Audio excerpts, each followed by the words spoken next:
saya akan mulai dari sebuah firman Tuhan malam hari ini. Saya ajak kita membuka. Kalau saudara tidak bisa membuka juga, saudara bisa mendengarkan firman Tuhan yang akan saya bacakan, Bapak Ibu Saudara. Ya, saya berdoa sekalipun kita santai malam hari ini, tapi kita bisa tetap mendengarkan firman Tuhan. Kita bisa tetap pasang telinga kita, hati kita terbuka, dan saya percaya hati kita yang terbuka untuk kebenaran firman Tuhan, di situ adalah tanah yang subur, yang ketika benih firman Tuhan itu jatuh, benih firman Tuhan itu mengubahkan kehidupan kita. Amin, Bapak Saudara. Dimanapun saudara berada, saya percaya bahwa firman Tuhan itu tidak dibatasi oleh ruang dan waktu. Ya, dia sanggup menembus ruang dan waktu. Sekalipun saudara tidak mendengarnya secara langsung live, mungkin saudara dengar siaran ulang ya apa yang saya sampaikan pada saat ini, tapi bukan soal waktunya, tapi soal siapa yang disampaikan, saudara. Kalau saudara dengar tentang Yesus, hati saudara terbuka, saya percaya firman Tuhan berkata, hidup kita ini seperti tanah yang subur. Dan ketika benih firman Tuhan itu jatuh, saudara, itu jatuh di tanah yang subur, saudara dengar, dan itu akan mengubahkan kehidupan saudara dan saya. Puji Tuhan. Siapapun saudara, dimanapun saudara, ya saudara anak-anak Tuhan, ya saya percaya bahwa Tuhan datang bukan untuk satu agama, satu nasi. Tuhan mencintai semua manusia. Amin, saudara. Saya berdoa biarlah malam hari ini Roh Kudus memberikan iman dalam hidup kita untuk bisa menangkap kebenaran firman Tuhan. Puji Tuhan, ya. Nah, saya akan bacakan satu ayat firman Tuhan di dalam Matius pasal yang ke-12, ayat yang ke-43 sampai ayat yang ke-45. Matius pasal yang ke-12, ayat yang ke-43 sampai ayat yang ke-45. Kembalinya roh jahat. Apabila roh jahat keluar dari manusia, ia pun mengembara ke tempat-tempat yang tandus mencari perhentian, tetapi ia tidak mendapatnya. Lalu ia berkata, aku akan kembali ke rumah yang telah kutinggalkan itu. Pergilah ia dan mendapati rumah itu kosong, bersih, tersapu, dan rapi teratur. Lalu ia keluar dan mengajak 7 roh lain yang lebih jahat daripadanya, dan mereka masuk dan berdiam di situ. Maka akhirnya keadaan orang itu lebih buruk daripada keadaannya semula. Demikian juga akan berlaku atas angkatan yang jahat ini. Nah, Bapak Ibu saudara yang terkasih dalam Tuhan, seringkali ayat ini adalah ayat yang Tuhan Yesus sampaikan kepada orang-orang Farisi pada waktu itu, ya, ahli-ahli Taurat. Nah, apa yang Yesus gambarkan pada waktu itu dikatakan, bila roh jahat itu keluar dari seorang manusia, dan kemudian dia mengembara, dan kemudian kalau tidak diisi, ya, bersih, tidak diisi, kemudian roh jahat itu akan kembali, dan dia akan bawa 7 roh yang lebih jahat dan masuk ke dalam manusia itu, sehingga manusia itu akan semakin jahat, ya. Dan tadinya hanya dirasuk 1 roh jahat, kemudian akan dirasuk 7 roh jahat, saudara. Nah, saudara, ini dari dasar ini seringkali timbullah satu pengajaran atau satu doktrin yang berkata bahwa setiap orang, ya, kalau sudah terima Tuhan, ya, mungkin dia pernah dilayani pelepasan, ya, roh jahat itu sudah lepas dari dirinya, dia terima Yesus sebagai Tuhan, dan kemudian dia harus mengisi hidupnya, ya, kemudian mengisi hidupnya, dia kemudian jatuh lagi dalam dosa, atau dia hidup jauh dari Tuhan, maka roh jahat itu yang tadi meninggalkan dia bisa kembali dan merasuk lagi dirinya, dan bahkan bisa ajak 7 roh jahat yang lebih jahat lagi, sehingga orang itu menjadi kerasukannya lebih hebat lagi, saudara. Nah, saudara, saya ingin bahwa kita melihat satu kebenaran di sini, ya. Ketika kita membaca firman Tuhan, kita harus melihat, ya, salah satu cara membaca firman Tuhan adalah kita harus bisa membagi firman Tuhan itu berdasarkan perjanjian. Kemarin saya share tentang suam-suam kuku, ya, apa yang Yesus katakan tentang suam-suam kuku, ya, tentang bagaimana seorang itu hidup ketika dia mencampurkan perjanjian baru dengan perjanjian lama, tengah, ya, kadang dia suka perjanjian baru, dia suka perjanjian baru, kadang dia tidak tahu dia hidup dalam perjanjian lama, dia hidup dalam ketakutan, intimidasi. Nah, saudara, itu suam-suam kuku, saudara. Nah, Kalau kita membaca firman Tuhan, saudara, ada satu cara yang sangat penting ketika kita baca sehingga kita tidak langsung menerima semua yang kita baca, kita telan mentah-mentah dan kita berkata ini untuk kita. Saudara, kita harus, salah satu cara yang paling baik adalah kita harus tahu yang kita baca ini di dalam perjanjian lama atau perjanjian baru. Karena saudara, perjanjian lama dan perjanjian baru itu dibedakan dengan satu peristiwa yang membedakan yang sangat besar, saudara, ya. Dan saya mau bilang, perjanjian baru itu bukan dimulai dari Matius 1 ayat 1. Matius 1 ayat 1 itu masih perjanjian lama. Perjanjian yang baru itu dimulai setelah Yesus mati dan bangkit. Dan dimetrekan waktu dia curahkan Roh Kudusnya, saudara, ya. Dan itu adalah metre dari sebuah perjanjian baru, yaitu Roh Kudus. Nah, saudara, artinya sebelum kematian dan kebangkitan Tuhan, bahkan di dalam zaman Yesus sendiri, dia masih hidup di dalam perjanjian lama, saudara. Sehingga ketika dia berjumpa dengan orang-orang, yang dijumpai adalah orang-orang perjanjian lama. Dan saudara tahu, sebelum kematian dan kebangkitan Tuhan, sebelum Yesus mati, darahnya tercurah, dan sebelum dia bangkit, semua manusia itu masih belum ada satupun yang mengalami yang namanya kelahiran baru, ya. Karena baru itu hanya bisa terjadi karena Yesus sudah tercurah, Yesus sudah mati di atas kayu salib, dan kemudian dia dikuburkan dan dia dibangkitkan. Karena apa, saudara? Kelahiran baru itu harus ada kematian. Kalau tidak ada kematian, maka tidak ada kebangkitan. Kalau tidak ada kebangkitan, maka tidak ada hidup yang baru, saudara. Nah, jadi setiap orang, bahkan orang-orang dalam perjanjian lama, orang-orang kudus perjanjian lama, itu orang-orang yang belum mengalami kelahiran baru sampai Yesus itu mencurahkan darahnya dan kemudian dia mati dan bangkit. Makanya setiap orang kudus dalam perjanjian lama, roh mereka itu ditaruh di pangkuan Abraham, ya. Sampai kematian Yesus, dia turun ke alam maut, dia bebaskan roh. Dia bebaskan roh orang-orang kudus itu, dan setelah kebangkitan Yesus, itu roh itu semua ikut naik ke sorga. Nah, makanya saudara, waktu Yesus masih hidup di bumi, tidak ada satu orang pun manusia yang sudah mengalami kelahiran baru, rohnya itu sudah lahir baru. Maksudnya gini, lahir baru adalah dia mati bersama Kristus dengan kematian Kristus, hidupnya yang lama itu mati bersama Kristus di dalam Adam, dan kemudian dia diberikan satu hidup yang baru, yaitu Kristus sendiri yang menjadi hidupnya. Nah, ini saudara, 2 Korintus 5 ayat 17 bilang gini, barang siapa yang ada di dalam Kristus, dia adalah ciptaan yang baru, yang lama sudah berlalu dan yang sudah datang. Apa maksud daripada perkataan Rasul Paulus berkata, barang siapa yang ada di dalam Kristus, dia adalah ciptaan yang baru. Ciptaan yang baru itu adalah satu identitas yang baru, adalah satu peristiwa supranatural yang dialami oleh seseorang yang lahir, yang percaya pada Yesus. Dia ngalamin rohnya yang lama itu dibawa mati bersama dengan Kristus di atas kayu salib. Ya, Yesus waktu datang sebagai manusia, dia datang sebagai Adam. Nah, dia mati sebagai Adam, dan dia bawa kita mati bersama dia, yang percaya kepada dia, sekalipun kita fisik. Makanya ini saya katakan bahwa, ya kadang-kadang kita bicara tentang konteks sangkal diri, pikul salib, ikutlah aku. Waktu Yesus bilang sangkal diri, pikul salib, itu sebenarnya dia bilang, aku sangkal diri, aku pikul salib, aku mau mati di atas kayu salib. Tapi bagi kita hari ini, sangkal diri, pikul salib sebenarnya bukan untuk kita mati lagi, karena kita udah mati. Kita ini sudah mati. Roma pasal 6 bilang, tidak tahukah kamu bahwa kamu telah mati? Ya, kita bukan akan mati lagi, roh kita. Manusia lama kita sudah mati, saudara. Kita tidak pernah bisa membunuh manusia lama kita dengan kekuatan kita sendiri. Manusia lama kita dibunuh di atas kayu salib bersama dengan kematian Kristus. Nah, waktu dia bangkit, saudara, peristiwa yang sangat dahsyat. Satu peristiwa yang sangat dahsyat, saudara. Kenapa saya katakan sangat dahsyat? Karena Tuhan membawa kita dipindahkan dari Adam masuk ke dalam ciptaan yang baru, yaitu Kristus. Nah, saudara tahu apa yang terjadi?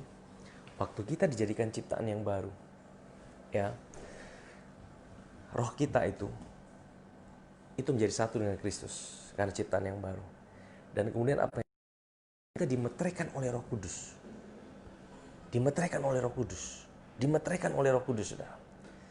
Saudara tahu betapa amannya roh kita. Sehingga bagi seorang yang lahir baru, rohnya itu bukan hanya dia sendiri. Saudara bayangkan, Roh Kudus tinggal dalam dia, meteraikan dia. Dan rohnya itu adalah ciptaan yang baru. Kristus adalah hidupnya. Dan firman Tuhan bilang, Bapa pegang kita juga di dalam dia. Saudara, kalau saudara lihat ini, apakah bisa seseorang yang sudah lahir baru, rohnya, ya, roh jahat itu bisa masuk lagi? Jelas tidak bisa, saudara. Saya mau katakan, seseorang Kristen yang sudah lahir baru, roh jahat tidak bisa lagi merasuki rohnya. Karena apa, saudara? Karena dalam roh kita yang lahir baru, itu bukan kita sendiri, tapi di situ berdiri Roh Kudus. Dan Roh Kudus itu tidak mungkin tinggalkan kita, karena dia ray. Saudara, Thomas itu dicap sebagai kepunyaan Tuhan untuk selama-lamanya. Saya mau bilang Roh Kudus itu jaminan buat kita. Roh Kudus, firman Tuhan dalam Yohanes pasal 14, pasal 16 dikatakan, dan aku akan memberikan engkau penolong yang lain, yang akan menyertai kamu dan tinggal di dalam kamu selama-lamanya. Dan saudara tahu, ini yang Yesus katakan sendiri, saudara. Roh Kudus tinggal dalam hidup kita selama-lamanya, itu berarti tanpa syarat, saudara. Ya, selama-lamanya itu berarti tanpa batas waktu, saudara. Selama-lamanya itu berarti tidak ada sedetik pun Roh Kudus itu akan tinggalkan hidup saudara dan saya. Kalau saudara adalah orang Kristen yang lahir baru. Kalau saudara tahu dan tahu bahwa saudara adalah orang Kristen yang lahir baru, saya mau berikan jaminan berdasarkan firman Tuhan bahwa Roh Kudus itu tidak mungkin dan tidak akan tinggalkan saudara sedetik pun. Jadi saudara, dahulu saya sering juga pemahaman saya tentang kesatuan saya dengan Tuhan itu seringkali, ya, kalau saya baik, Tuhan itu dalam hidup saya. Kalau saya tidak baik, dia akan tinggalkan saya. Nah, saudara, ini jadi bahaya, saudara. Pemahaman ini bahaya. Kalau Roh Kudus tinggalkan kita, artinya kita kosong.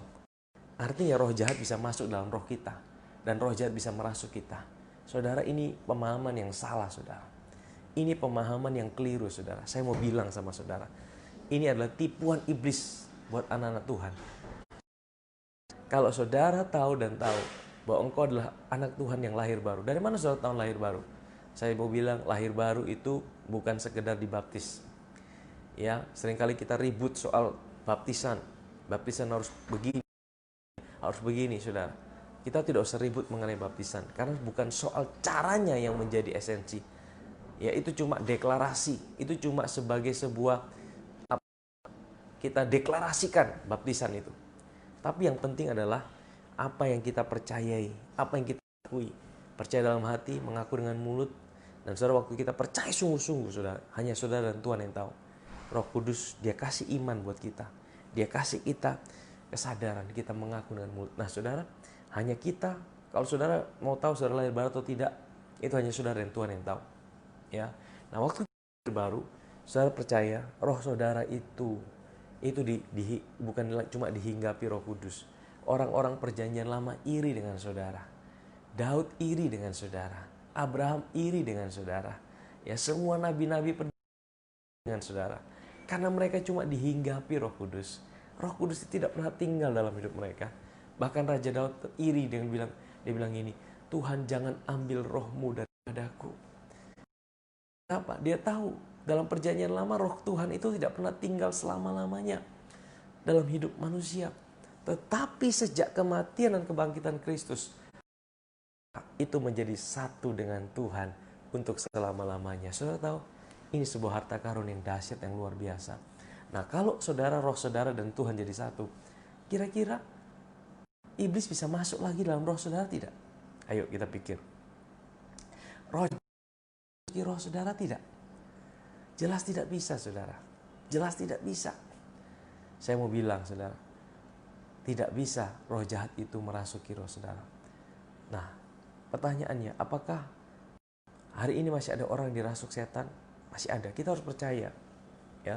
Kalau saudara percaya Tuhan itu ada, saudara harus percaya bahwa setan itu juga ada, iblis itu juga ada, ya. Iblis ada, dia sudah dikalahkan 2000 tahun yang lalu di atas kayu salib dengan kematian. Firman Tuhan berkata, dia menjadikan iblis sebagai tontonan umum, kemenangannya atas mereka. Iblis dikalahkan, ya. Bagaimana dia dikalahkan? Iblis itu selalu mau ambil posisi manusia, tapi waktu dengan matinya Kristus di atas kayu salib, dia tidak punya hak lagi atas hidup saudara.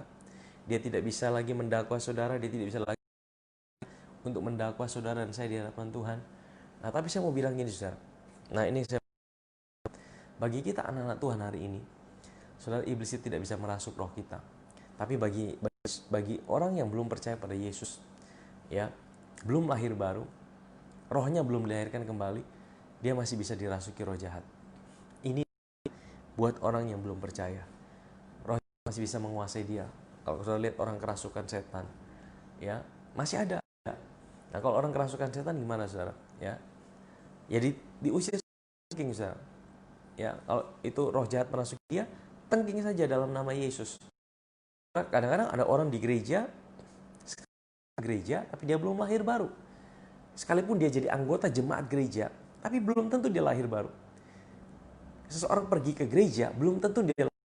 Bisa saja karena ya dia cuma gereja karena dia gereja karena orang tuanya adalah Kristen. Dia gereja karena mungkin ya karena ada yang ngajak dia ke gereja, atau dia naksir seseorang di gereja.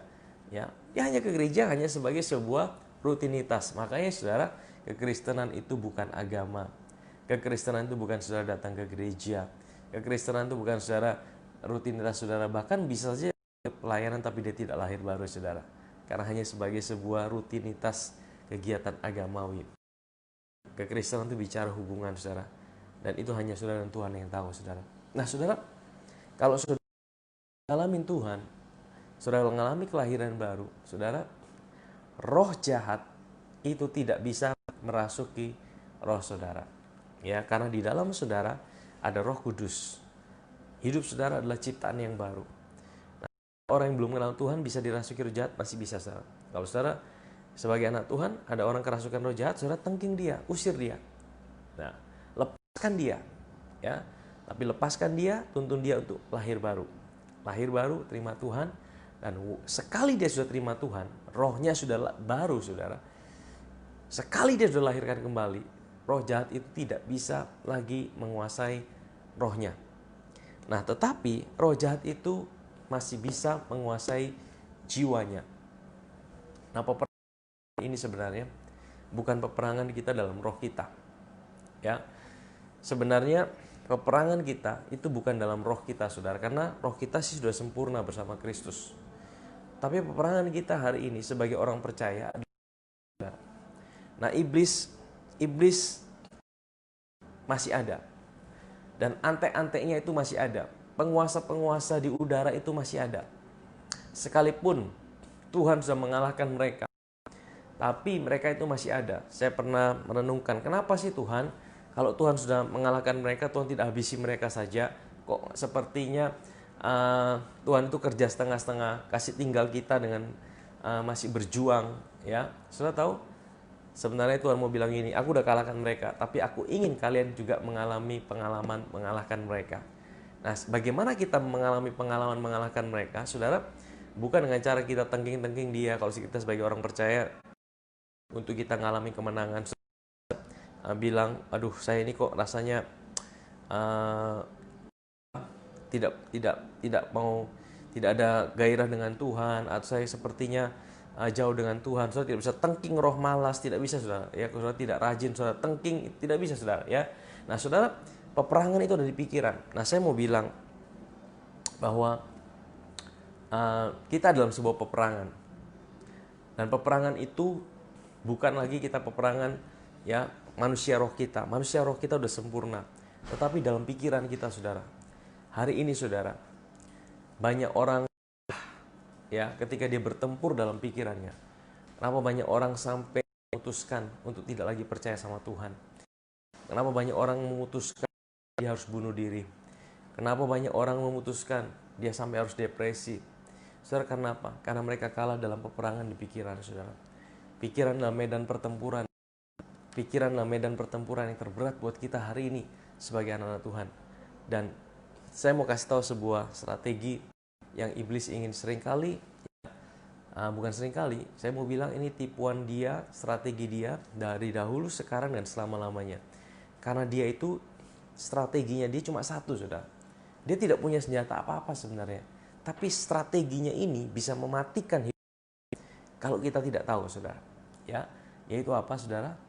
Strateginya dia adalah dia akan tiupkan kebohongan di pikiran kita. Nah, bagaimana ditiupkan kebohongan? Dia tidak datang kita dan berkata, "Hei, aku iblis." Ya kan? "Aku iblis. Jangan dengar Tuhan." Saudara, tidak seperti itu, saudara. Kalau dia datang dan dia perkenalkan dirinya, "Aku iblis, aku setan." Oh, saudara, mungkin saudara tidak akan percaya sama dia. Tapi seringkali dia datang dan dia masuk dengan pikiran yang mungkin kita tidak sadar, kita tidak rasa dalam hidup ini, dan pikiran itu sepertinya datang dan sepertinya kita sendiri yang bicara dalam hidup kita. Dan kadang-kadang dia mulai tiupkan ya kekecewaan, ya waktu engkau mengalami situasi yang buruk, waktu engkau mengalami situasi seperti tidak terjadi seperti apa yang kau harapkan, dan dia mulai tiupkan itu, dan dia mulai bilang, ini Tuhan ada di mana ya? Tuhan, kalau engkau ada, kenapa aku mengalami hal buruk ini? Tuhan, kalau engkau ada, kenapa sepertinya hidupku tidak ada jalan keluar? Saudara tahu? Saudara, itu seringkali saudara tidak sadar, kadang-kadang ya iblis bermain di pikiran kita. Dia bisa gerakkan daging kita juga. Dia pakai ini, saudara. Nah, saudara, kita tidak lihat dia. Tapi kalau saudara kita lihat modus operandinya dia, bagaimana dia tipu Hawa. Kalau saudara ingat di Taman Eden, saudara, bagaimana manusia itu ditipu? Ya dengan tipu muslihat. Dia akan tipu. Apalagi kalau saudara tidak tahu kebenaran firman Tuhan. Saudara hanya firman seminggu sekali mungkin dari apa kata orang. Saudara tidak belajar. Dan hari ini saudara begitu banyak pengajaran, begitu banyak firman yang saudara bisa dengar di mana-mana. Tapi kalau saudara tidak gali sendiri, saudara tidak pelajari, saudara tidak temukan Injil yang sejati, kita akan gampang sekali terombang-ambing, saudara. Ya, nah, cara iblis bekerja adalah dengan dia tipu muslihat. Bagaimana tipu muslihatnya?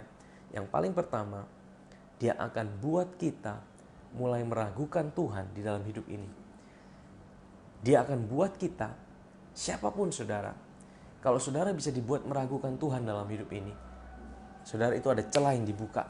Ya, itu ada sebuah celah yang dibuka dalam hidup saudara. Karena waktu saudara mulai meragukan Tuhan melalui apa? Situasi saudara dan saudara. Mungkin kau mengalami hal buruk dan kau mulai meragukan Tuhan. Engkau ada di mana ini? Engkau ada di mana ini? Jangan-jangan Tuhan tinggalkan saya. Jangan-jangan Tuhan tidak perhatikan sama saya. Jangan-jangan Tuhan sama saya. Saudara, ya. Dan itu menjadi pintu masuk untuk iblis menguasai hidup kita. Saudara mulai kecewa. Saudara mulai, ya, pertama kecewa sama situasi. Ujungnya adalah kecewa sama Tuhan. Dan kau mulai tawar hati sama Tuhan. Dan kau mulai akhirnya, ya sudahlah, tidak usah Tuhan-Tuhanan. Tidak usah datang pada Tuhan. Buktinya Tuhan tidak perhatikan saya. Buktinya Tuhan tidak sayang sama saya. Nah, saudara, hati-hati, saudara. Hati-hati. Ini adalah tipuan. Ini adalah medan pertempuran. Ini adalah medan pertempuran yang terberat. Dan cara yang iblis selalu mau tiupkan adalah saudara dan saya meragukan Tuhan. Saudara lihat, ya, kepada Hawa dibilang apa? Bukankah Tuhan melarang kalian semua makan? Melarang kalian makan itu buah pohon dalam taman? Saudara, Hawa bilang apa? Tidak, Tuhan tidak larang, tapi buah. Ya, karena ada dua pohon di tengah taman yang hanya satu pohon yang tidak boleh dimakan, saudara. Tapi kemudian dia tahu ini orang tidak tahu firman. Dia dalam lagi, dia bilang, iya, Tuhan tidak boleh kalian makan. Tidak sungguh-sungguh sayang sama kalian. Dia sembunyi dalam hidup kalian. Dia bilang dia sayang sama kalian, padahal dia sebenarnya punya agenda tersembunyi dalam hidup kalian. Dia itu takut tersaingi sama kalian. Dia tidak mau dia bagikan kemuliaannya buat hidup saudara. Saudara, akhirnya Hawa dan Adam mulai pikir-pikir, iya betul juga ya. Ya jangan-jangan Tuhan ini ya dia sayang tapi tidak sayang sungguh-sungguh nih. Dia tapi sebenarnya dia sayang sungguh-sungguh ini. Saudara, akhirnya apa? Saudara, kita mulai Hawa mulai ragu sama Tuhan. Nah, ingat saudara, kunci pertama iblis bisa serang hidup saudara kalau saudara mulai meragukan kasih Tuhan dalam hidup saudara. Ya. Makanya saudara, kalau orang yang dipenuhi dengan sukacita Tuhan, ya sukacita Tuhan itu apa? Kalau saudara percaya sama Tuhan, makanya orang yang bersyukur itu orang yang susah ngalamin serangan Tuhan, saudara. Serangan iblis. Yang gembira itu adalah, tapi juga the joy of the Lord is my strength. Firman Tuhan berkata, sukacita Tuhan itu adalah kekuatan kita. Kalau saudara adalah orang-orang yang tetap bisa bersukacita, bahkan di tengah-tengah situasi yang buruk dalam hidup saudara, iblis bisa menyerang kehidupan saudara. Makanya Tuhan selalu bilang, bersukacitalah, bersukacitalah, bersukacitalah bukan karena keadaanmu, bersukacitalah ada bersamamu. Nah saudara, kalau orang yang bersukacita, iblis itu tidak punya akses untuk serang hidupnya. Karena orang yang bersukacita itu apa? Dia percaya bahwa Tuhan itu baik, sekalipun situasinya tidak baik, saudara. Sebuah rahasia, saudara. Iblis itu selalu mau meragukan Tuhan dalam hidup saudara. Nah, saya kasih contoh yang kedua. Ya. Kisah Ayub, saudara ingat kisah Ayub itu? Ya, kisah Ayub itu, saudara, iblis kan juga bilang sama Tuhan, ya kan Ayub itu coba kalau kau tidak, pasti dia akan ngomel, dia akan marah-marah sama engkau. Jadi sebenarnya saudara lihat tujuannya iblis membuat manusia sebenarnya meragukan Tuhan dalam hidupnya. Manusia kecewa sama Tuhan dan sepertinya tipuan itu mulai berhasil pada hidup Ayub, saudara. Ya. Nah, jadi saudara tahu tipuannya bahkan sampai zaman Yesus, saudara. Waktu Yesus dicobai sama iblis, Yesus sebagai Adam, saudara. Setelah dia berpuasa 40 hari, dia dibaptis. Ya, apa yang Tuhan nyatakan kepada Yesus waktu dia keluar dari Sungai Yordan? Inilah anakku yang kukasihi. Kepadanya lah aku berkenan. Ya, saudara perhatikan. Inilah anakku yang kukasihi. Kepadanya lah aku berkenan. Nah, tapi setelah dia diajak naik, dibawa oleh roh ke padang gurun, iblis datang sama dia. Apa yang iblis bilang sama dia, sama Yesus? Jikalau engkau anak Allah, ubahlah batu menjadi roti. Waduh, Yesus lagi lapar ini, saudara. Yesus lagi lapar. Saudara lihat, cari waktu yang terbaik, waktu Yesus lagi lapar. Tapi yang pertama Yesus bilang, dia kutip firman Tuhan, tapi dia kutip separuh, saudara. Kalau engkau anak Allah, saudara tahu ada satu kata yang dihilangkan pada waktu Yesus dibaptis, yaitu apa? Jikalau engkau anak Allah yang dikasihi. Kenapa dihilangkan kata yang dikasihi? Kenapa dihilangkan kata yang dikasihi? Karena saudara, iblis itu tujuannya satu, untuk membuat manusia itu meragukan kasih dalam kehidupannya. Karena apa? Kalau seorang manusia dia menyadari kasih Tuhan dalam kehidupannya, sekali lagi iblis punya akses untuk menyerang kehidupannya. Orang itu akan menjadi lebih daripada pemenang di dalam setiap apapun yang dihadapi dalam hidup ini. Saudara ingat nama Daud. Daud itu artinya beloved, artinya yang dicintai. Saudara tahu, bukan suatu kebetulan namanya adalah Daud, artinya dicintai. Karena waktu dia tahu namanya Daud, dia bisa kalahkan Goliat. Hanya orang-orang yang tahu dia dicintai, dia bisa kalahkan iblis. Saudara tahu, iblis itu sebenarnya kita kalahkan bukan dengan kita tengking-tengking dia. Ya, bagaimana Tuhan mau kita kalahkan iblis? Bukan dengan kita tengking-tengking dia. Sebagai orang percaya, kalau ada orang kerasukan setan, orang belum percaya, ya kita harus tengking dia. Itu firman Tuhan. Engkau akan mengusir setan-setan di dalam nama. Tapi kalau hari ini peperangan di pikiran, dan saudara dibuat depresi, saudara dibuat khawatir, saudara dibuat mulai meragukan, ya. Mungkin saudara saat ini sedang menghadapi situasi buruk dalam hidup saudara. Saudara sedang menghadapi keadaan yang tidak seperti apa yang kau harapkan, dan mulai ada pikiran negatif, ya, pikiran buruk. Ada yang bilang suruh bunuh diri, ya, ada yang bilang suruh, ya, tinggalkan Tuhan, ada yang bilang suruh bersungut-sungut. Nah, saudara tidak sadar itu dari iblis, ya. Nah, kalau itu saudara tidak bisa tengking, saudara. Yang saudara bisa lakukan adalah memindahkan, mengalihkan pikiran itu dengan saudara mempercayai Tuhan bahwa Dia adalah Tuhan yang mencintai hidup saudara. Dengan acara apa, saudara? Tidak, aku percaya bahwa aku punya Tuhan yang mencintai hidupku. Aku percaya bahwa kekuatanku. The joy of the Lord is my strength. The joy of the Lord is my strength. The joy of the Lord is my strength. The joy of the Lord is my strength. Amin, saudara. Saya berdoa malam hari ini, saudara. Saya tidak tahu, mungkin ada saudara yang sedang nonton, saudara sedang depresi, saudara sedang stres, ya. Mungkin ada yang mau bunuh diri, ada yang mau tinggalkan Tuhan. Saudara, ada situasi-situasi yang buruk dalam hidup saudara. Saudara tahu bahwa itu tipuan iblis di dalam pikiran saudara. Saudara, jangan biarkan situasi saudara meragukan Tuhan dalam hidup ini. Karena Dia Tuhan yang mencintai kita, ya, lebih daripada apa yang dapat kita bayangkan dan pikirkan. Dia Tuhan yang mengasihi kita, bahkan lebih daripada apa yang dapat kita bayangkan. Jangan ukur kasih setia Tuhan berdasarkan situasimu. Situasi kita mungkin kadang tidak seperti apa yang kita harapkan, ya. Tapi jangan ukur kasih setia Tuhan berdasarkan situasi kita. Nanti hari Minggu saya akan share lebih dalam, ya, tentang kesetiaan Tuhan, ya.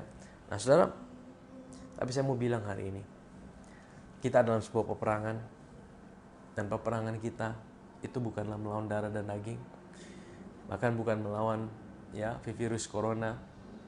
Tapi peperangan kita hari ini adalah melawan roh-roh jahat yang selalu meniupkan pikiran negatif, meniupkan keraguan-raguan. Seringkali kita dibilang, aduh Tuhan, kita seringkali timbul dalam pikiran, Tuhan, Engkau ada di mana dalam situasi seperti ini, ya. Kita dibuat meragukan Tuhan. Tuhan, pekerjaanku seperti ini, Tuhan. Tuhan, masa depanku seperti ini, Tuhan. Tuhan, rumah tanggaku seperti ini, Tuhan. Tuhan, anak-anakku seperti ini, Tuhan. Tuhan, suamiku, istriku seperti ini. Dan kita mulai dibuat meragukan ini. Malam hari ini saya bilang sama saudara, kita punya Tuhan yang Dia sudah tahu apa yang kita hadapi. Dia sudah berjalan di depan kita. Tuhan tidak pernah terkejut akan apa yang sedang kita hadapi dalam hidup ini. Tuhan kita tidak pernah terkejut akan situasi buruk yang mungkin sedang hadapi dalam hidup ini. Dia Tuhan yang sudah tahu, dan Dia Tuhan yang punya rancangan yang terbaik buat hidup kita. Asal kita mempercayai Dia, asal kita tetap menaruh pengharapan kita pada Dia, asal kita tahu bahwa kasih setianya tidak pernah berubah dalam hidup kita. Dengan kita menyadari kasih-Nya, dengan kita menyadari anugerah-Nya. Saudara, saya mengutip apa yang Rasul Paulus katakan di dalam pada jemaat di Korintus. Dia berkata bahwa peperangan kita itu adalah untuk menaklukkan benteng-benteng yang ada di pikiran, dan menaklukkan setiap keangkuhan manusia yang dibangun dalam pikiran ini, dan ditaklukkan kepada ketaatan Kristus. Maksudnya apa, saudara? Saudara, dalam pikiran ini, saudara, seringkali Tuhan, ya, benteng-benteng yang buat kita tidak bisa mempercayai bahwa kita punya Tuhan yang mencintai kita. Makanya Rasul Paulus bilang, taklukkan pikiran itu, dalam bahasa aslinya, kepada ketaatan Kristus. Yesus sudah mati buat kita. Kalau Dia mati buat kita, Dia punya hidup kita. Dia tidak pernah tinggalkan kita. Dia selalu ada bersama kita. Dia berjalan di depan kita. Mungkin kita tidak mengerti segala situasi yang sedang terjadi. Mungkin hari ini kau sedang dikecewakan. Mungkin hari ini kau sedang mengalami situasi yang buruk. Tapi kalau kita selalu berpegang bahwa aku punya Tuhan yang tidak pernah tinggalkan aku. Aku punya Tuhan yang tidak pernah biarkan aku berjalan sendirian. Langkah demi langkahku, aku percaya ada Tuhan. Ada Tuhan yang menyertai aku. Ada Tuhan yang menuntun setiap langkahku. Ada Tuhan yang sudah berjalan di depanku. Kalaupun hari ini aku sedang mengalami situasi yang buruk, aku tahu ini bukan akhir daripada segala-galanya. Aku tahu aku punya Tuhan yang bekerja di belakang layar. Aku tahu aku punya Tuhan yang mencintai aku dan Dia tidak pernah tinggalkan aku. Saudara, lawan setiap pikiran-pikiran buruk itu. Lawan setiap pikiran-pikiran yang buat engkau jadi depresi, jadi stres, yang dipicu oleh situasi-situasi buruk dalam hidup saudara. Dengan sebuah keyakinan, aku punya Tuhan yang bergerak di belakang layar untuk mendatangkan kebaikan buat aku, sekalipun aku belum mengerti saat ini. Saya tahu, ya, itulah menaruh pikiran kita kepada ketaatan Kristus. Waktu ya pikiran kita itu bisa menang di situ, saudara. Waktu kita bisa menang di situ, damai sejahtera itu akan timbul. Ada kekuatan yang baru. Dan saya percaya, saudara, saya percaya bahwa kita punya Tuhan yang selalu ada bersama kita. Apapun keadaan terlambat, Dia tidak terlambat dalam hidup ini. Dia Tuhan yang selalu bekerja dalam hidup kita. Amin, saudara. Amin. Jadi saya mau jawab pertanyaannya. Apakah anak-anak Tuhan bisa mengalami kerasukan setan? Jawabannya adalah tidak. Ya, yang bisa kerasukan setan adalah orang-orang yang belum percaya. Anak-anak Tuhan apakah bisa mengalami serangan? Bisa, tapi serangannya bukan dalam roh, tapi dalam pikiran. Bagaimana iblis menyerang kita? Strateginya cuma satu. Dia akan menipu pikiran kita. Dia akan buat kita meragukan Tuhan dalam hidup ini. Dia akan buat kita meragukan cinta Tuhan. Itu kita bisa dibuat meragukan Tuhan dalam hidup ini. Bisa mulai kita. Bagaimana dia serang? Curi damai sejahtera. Dia membunuh iman kita. Dan dia bisa binasakan hidup kita. Bukan binasa masuk neraka, tapi dia bisa ambil hal-hal baik dalam hidup saudara. Dia bisa ambil hal-hal baik dalam rumah tangga saudara.